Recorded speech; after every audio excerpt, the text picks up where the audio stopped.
Welcome to the Cabral Concept, where board-certified naturopath and integrative health practitioner Dr. Stephen Cabral shares how he was diagnosed at the age of 17 with a life-altering illness and given no hope for recovery. It was only after studying and traveling all over the world did he discover how to combine ancient Ayurvedic healing practices with state-of-the-art naturopathic and functional medicine to fully rebalance the body and re-energize it with life. It's time to discover how to get well, lose weight, and finally feel alive again. And now, here's your host, Dr. Stephen Cabral.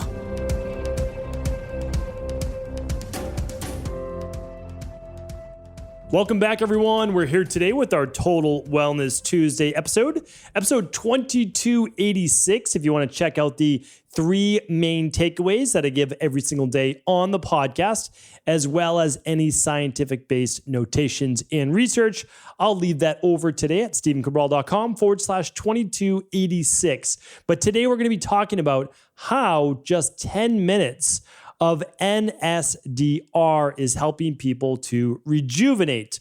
So I'm actually a huge fan of this. It's something that I've been doing since about 2012 when I opened my second location in Boston, Massachusetts. It was a very large wellness-based facility. We were the first ones in Boston doing large-scale practice for functional medicine, integrative health, integrating Ayurvedic-based principles. We had an infrared sauna back in the day. We have all these, Ayurvedic-based massage techniques, Abhyanga, etc. Absolutely amazing. And then, of course, many of you know, we took that practice completely virtual in 2019 or so, like right around 2019, 2020. Really look back fondly on those days of having multiple locations in Boston, helping well over 20,000 people per year, a lot of people coming from out of the state as well, to come and visit and do lab work, in-office-based appointments, and a lot of the in-office testing that I used to do as well with electron microscopy and much more. But really, the reason why I bring this story up specifically is that it was so crazy. Like, it was so busy and so crazy that I had to begin to, even, again, for myself, I've studied this for so many years, but I had to begin implementing many more of these techniques in order to be able just to deal with the sheer level of stress of running a practice that large. And it wasn't that I didn't love my work, because I loved my work, I love my work today. But again, I had dozens of employees, thousands of appointments per month, two facilities, one brand new. I had a daughter being born the same year that I opened that second facility. So it was like working around the clock, but I was doing that for a greater good, for a greater purpose that I believed for what I wanted to share with the world. And it all worked out, and everything was great, but especially during those first 2 years, whenever you're starting up a brand new business as well, and you're trying to get that out to everybody, and at the same time hire your team as you can, because it's all self-funded, and you're just trying to make everything work from every different angle, and also be there for your wife and for your children, and it was a lot. So all this to say is that I had to incorporate a deeper meditation or de-stress based protocol of my own at that time in my life. And so what I did is I began to rely on a 20 to 30 minute, what is called non-sleep deep rest. We didn't call it like that back in the day. I'll explain what that is in a moment. Right after lunchtime. So I would just work from sunup to sundown every day, like many people know, whenever you start a brand new business. And that's what it was. Even though it was what I loved doing and it was a shared mission, I invested everything I had into this location. I knew exactly what I wanted to be doing. I knew that these are the people that I wanted to be serving. I knew that I loved Boston, Massachusetts, and I wanted to do my part and give back and make this work. So the problem was it was just so much. And so what I had to do eventually was I created a 90-minute block midday that was me leaving the office. Like, I literally had to leave my wellness center, because I would get there around 6:37 in the morning, and I would get home around 6:37 at night. And so this minimum of 60 minutes, maximum of 90 minutes, allowed me to step away. Now, I'm not going to have you do the whole 60 to 90 minute step away, but what it did was it created 2 separate days for me. And so after I completed what I did, I'm going to give you my exact protocol, 26 minutes. After I completed that, I felt like it was a brand new day. Literally, I felt like it was a brand new day. My mood changed. My happiness improved. I had more energy, and I was looking forward to then getting right back into working with my team, answering questions, answering all the different hardships of starting a business, and then, of course, working with my own private wellness clients, because I would see 40 hours of appointments a week, and then I would do 40 hours of other work a week. And this really non-sleep deep rest, which means that non-sleep deep rest means that, and this is a term coined by Andrew Huberman, probably like maybe 2 years ago or so. But again, I didn't know that term because Andrew Huberman wasn't as big as he is now as a neuroscientist, but relying on again, ancient Ayurvedic wisdom that's been around for 6,000 years, and also looking at different practices, whether it be Tibetan monks, Buddhist monks, etc., that they've used for thousands of years, and in forms of traditional Chinese medicine as well. So all you are doing is you are finding a way to quiet your mind and body for 10 minutes to 20 minutes a day. And it just doesn't seem like much. That's the problem. I think that's why most of us don't do a meditative-based practice, and I'm going to share with you that mine's a little bit different. But I think the reason we don't is because it just doesn't seem like it could make that big a difference. But I'm here to tell you today that it does, that it can be game-changing for stress, for rejuvenation, for your overall health, your energy, and so much more. And again, you can look at your hormones, like all of these things matter. So this is what it does. It allows you to slow down your thought process, slow down the brain wave frequency, and enables both your body and your brain to start to rest in a much deeper and restorative state where rejuvenation can then take place, healing can then take place. Now, I mentioned Ayurveda multiple times now. Well, in Ayurveda, they have a practice called Yoga Nidra. Yoga Nidra, which is NIDRA, is a really good example of non-sleep deep rest, of NSDR. And in Yoga Nidra, some people say there's 5 stages, many people say there's 8 stages and beyond. But what you're doing is you're actually getting in touch, away from your mind and away from your thoughts, to different parts of the body. And you're kind of cycling through a couple dozen to 61 different points in your body that is basically a guided meditation. And you're nasal breathing, or you're at least breathing in through your nose and out through your mouth, or in through your nose and out through your nose, enabling you to turn on the parasympathetic nervous system. And there's many advanced breathing techniques, which I've gone over some in the past. I'll certainly go over more in the future as well. But what it's doing is it is actually then calming your stress hormones, cortisol, stress neurotransmitters like norepinephrine, calming dopamine, and really allowing for more of the neurotransmitters like serotonin and GABA for relaxation to begin to set in. I've done, again, many advanced protocols. I've spoken about this in the past with neural calm and all sorts of different systems. But what I did was this, very simply put. I would walk every single day to the local Whole Foods in Boston.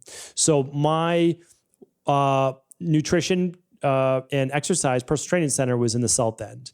And then my wellness center was in the Back Bay. So I'd spend most of my time at the wellness center, and I would walk to the Whole Foods in the South End, right on Harrison. And what I would do is I would just get lunch there, and I would get it at the hot bar. I would get some other type of healthy lunch. Very, very simple. I ate pretty much the same things every single day.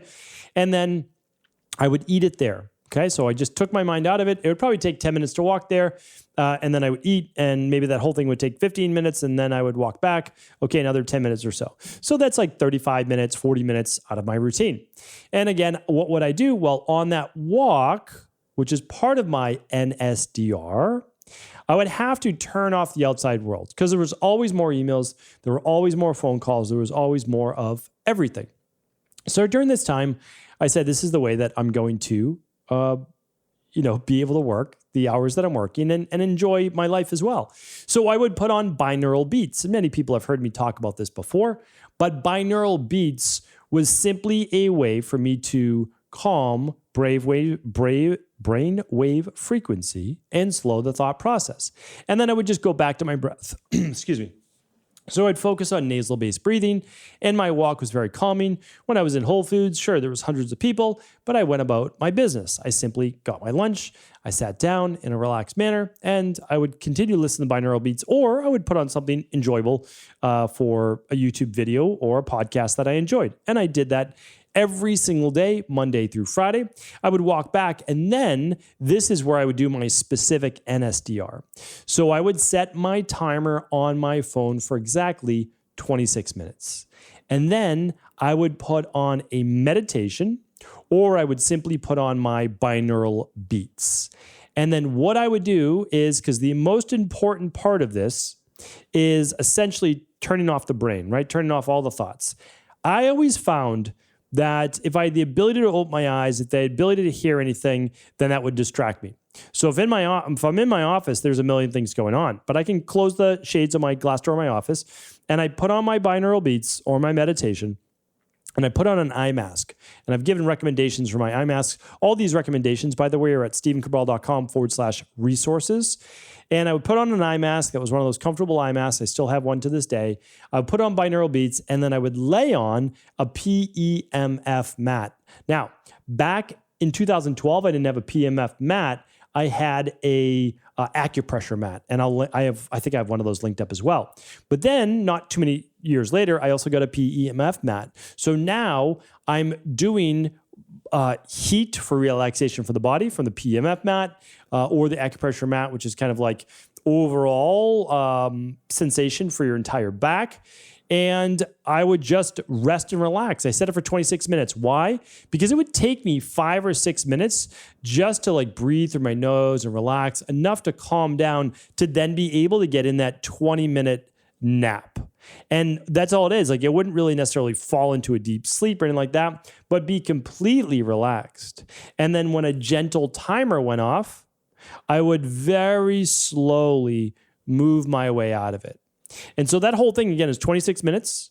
I would take my lunch out of the office. Again, I talked about the walk. So this whole thing is a maximum 60 to 90 minutes. Now, you might not have 60 to 90 minutes. I totally understand that. But most people can eat their lunch in, 20 minutes or so, and they could do half hour, 30 minutes of exactly what I'm talking about, or maybe even 20 minutes.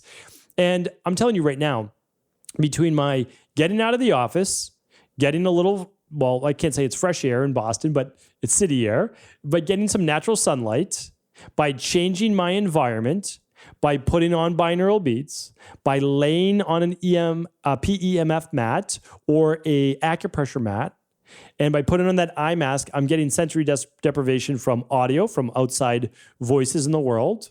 My eyes are closed with the eye mask on.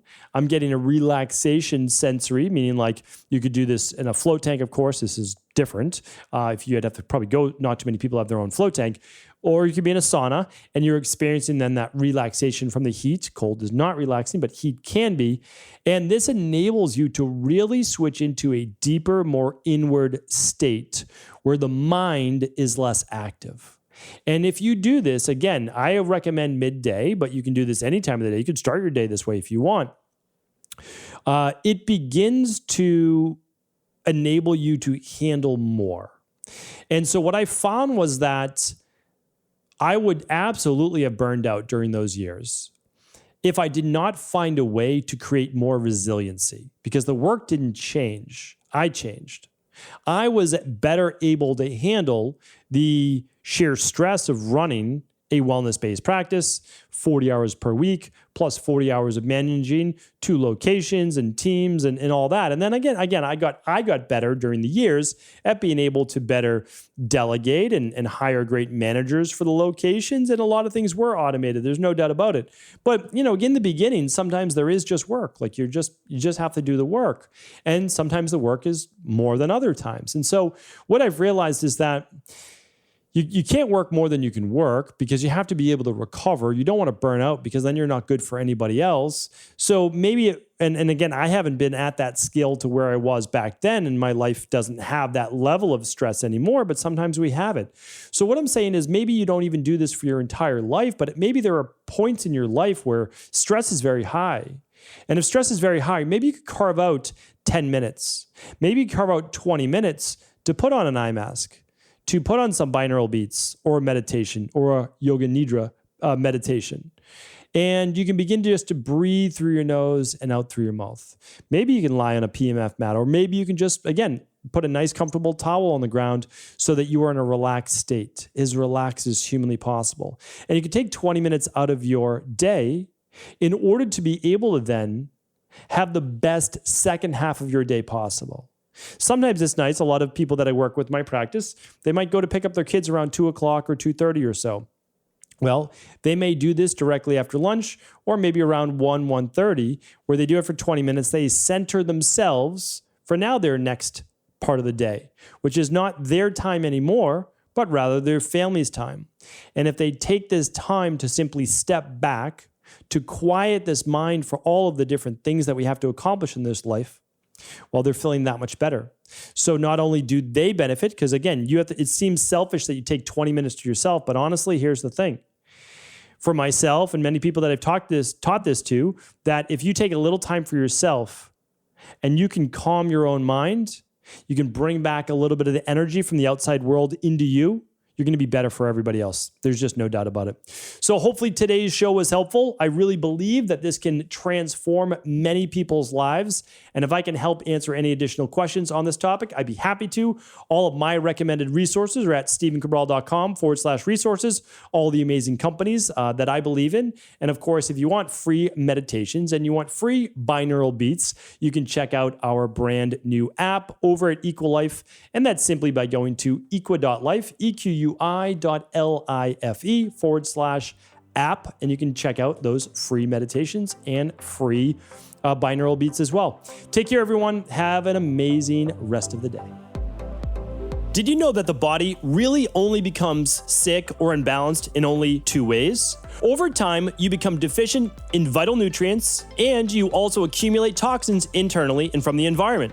As those nutrients diminish and you increase your total toxic load, your body then begins to show the first signs of dis-ease. It's actually quite predictable, and the good news is that if we know how you began to fill up that proverbial rain barrel, we also know how to empty it to begin the healing process.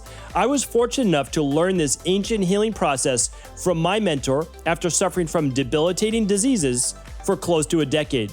It was only when I began to implement these techniques did I finally overcome my illnesses and go on to live a life of energy and vitality that I now enjoy. I'd like to share with you now what I discovered after traveling all over the world and how to combine the best of ancient healing wisdom with state-of-the-art science. Allow me to teach you exactly how I've been able to help over 250,000 people to empty their rain barrel and begin to transform their body and lives into what they've always hoped they could be. To get your copy of the international bestseller, The Rain Barrel Effect, simply go to stephencabral.com/rain barrel.